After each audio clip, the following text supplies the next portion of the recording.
Hello બાળ મિત્રો, team team kids ચેનલમાં તમારું હાર્દિક સ્વાગત છે. આજે આપણે શીખીશું વિરોધી શબ્દો. વિરોધી એટલે કે જે એકબીજાથી એકદમ અલગ હોય.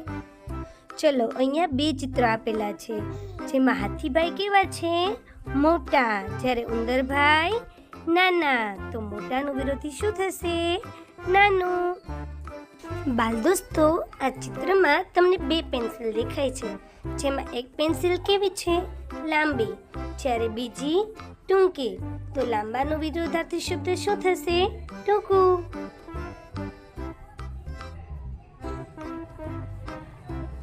ચલો, અહીંયા તમને ચિત્રમાં બે મહિલાઓ દેખાય છે, જેમાં એક છે જાડી અને બીજી છે પાતળી. તો જાડાનો વિરોધાર્થી શબ્દ પાતળું. આ બે પક્ષીઓમાંથી એક પક્ષી માળામાં અંદર બેઠેલું છે અને બીજું છે એ બહાર છે. તો અંદરનો વિરોધાર્થી શબ્દ શું થશે? બહાર. જુઓ બાળકો, અહીંયા એક ચાનો કપ અને આઈસ્ક્રીમ આપેલો છે. તો ચાનો કપ કેવો હોય છે? ગરમ. તો ગરમનો વિરોધી શબ્દ શું થશે? ઠંડુ. ગરમ તો ઠંડુ. આ બે દરવાજાઓમાંથી એક દરવાજો કેવું છે? ખુલ્લું. અને બીજું દરવાજો કેવું છે? બંધ. તો ખુલ્લાનો વિરોધાર્થી શું થશે? બંધ. જુઓ, હવે બે દફતર આપેલા છે, જેમાં એક દફતર કેવું છે? જૂનું. જ્યારે બીજું દફતર કેવું છે? નવું. તો જૂનાનો વિરોધાર્થી શબ્દ કયો થશે? નવું. આ બે વાંદરાઓમાંથી સાયકલ ઉપર જે વાંદરો છે એ ઝડપથી જાય છે, તો એને કહેવાય ઝડપી. અને બીજો વાંદરો જાય છે ધીમે ધીમે.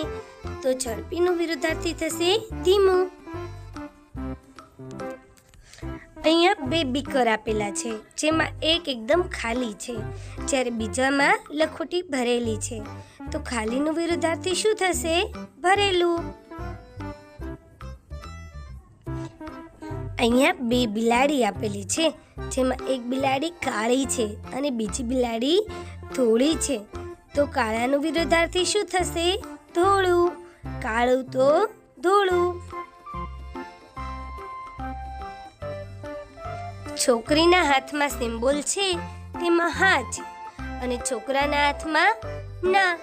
તો હાનું વિરોધાર્થી શું થશે? ના. બાળકો, અહીંયા એક ચિત્ર છે, જેમાં એક સસલું આગળ છે, જ્યારે ભૂરું સસલું પાછળ છે.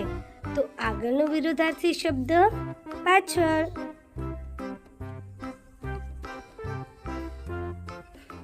બાળ દોસ્તો, અહીંયા એક સ્ત્રી અને પુરુષ આપેલા છે. તો પુરુષનો વિરોધાર્થી શબ્દ સ્ત્રી. પુરુષ તો સ્ત્રી.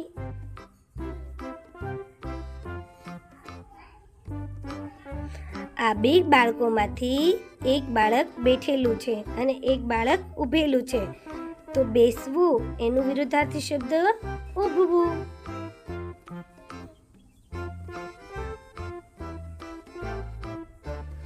આ બે બાળકોમાંથી એક બાળક એકદમ સાજું દેખાય છે અને બીજું બાળક શરદીને લીધે માંદું. તો સાજા તો માંદા.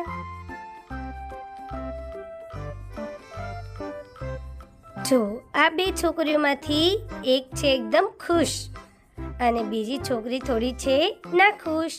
તો ખુશનો વિરોધાર્થી શબ્દ થશે નાખુશ. આ ચિત્રમાં એક છે તે વરસાદમાં ભીંજાઈ ગઈ છે, તો એને કહેવાય ભીનું. અને બીજી ભીંજાણી નથી, તો એને કહેવાય સૂકું. ભીનું તો સૂકું.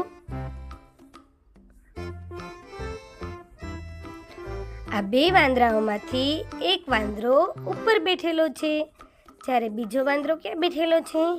નીચે. તો ઉપરનો વિરુદ્ધાર્થી શું થશે? નીચે. હવે આ બે છોકરાઓમાંથી એક છોકરો વજન ઉચકી શકે છે, આથી તેને કહેશું મજબૂત. અને બીજો ઉપાડી શકતો નથી, તો એને કહેવાય નબળું. અહીંયા બે કૂતરામાંથી એક કૂતરું એકદમ નજીક બેઠેલું છે તો એને કહેવાય નજીક. જ્યારે બીજું કેવું બેઠેલું છે? દૂર. તો નજીકનું વિરુદ્ધાર્થી દૂર. હવે જો એક છોકરો એકદમ ચોખ્ખાઈ રાખે છે તો એ સારી બાબત કહેવાય, તો એને કહેશું સારું. જ્યારે બીજું કચરો ફેંકી દે છે તો એને કહેવાય ખરાબ. સારું તો ખરાબ. અહીંયા ફ્રૂટ્સની બે ટોપલીમાંથી એકમાં ઘણા બધા ફ્રૂટ્સ છે, એકમાં ઓછા ફ્રૂટ્સ છે, તો એને કહેશું વધારે તો થોડું. હવે અહીંયા એક ચિત્ર છે, જેમાં એક ચિત્ર છે દિવસનું અને બીજું ચિત્ર છે રાતનું. દિવસ તો રાત.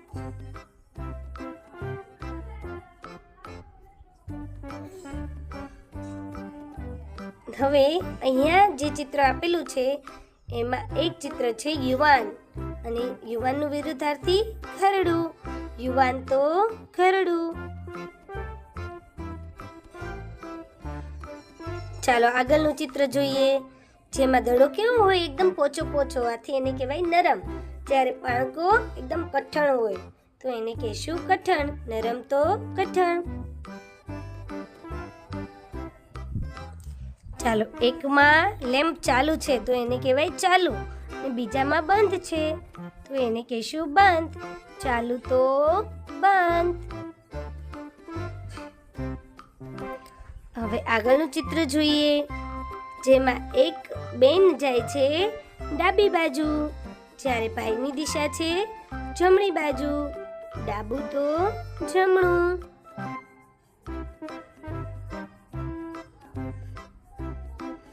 હવે જો તમને એક ચિત્રમાં ગિફ્ટ આપે છે તો એને કહેવાય આપવું. બીજા ચિત્રમાં લે છે તો એને કહેવાય લેવું. આપવું તો લેવું. બાળ દોસ્તો, જો વિડીયો પસંદ આવ્યો હોય તો લાઈક, શેર અને સબસ્ક્રાઈબ કરવાનું ભૂલતા નહીં. આવજો મારા વાલા મિત્રો.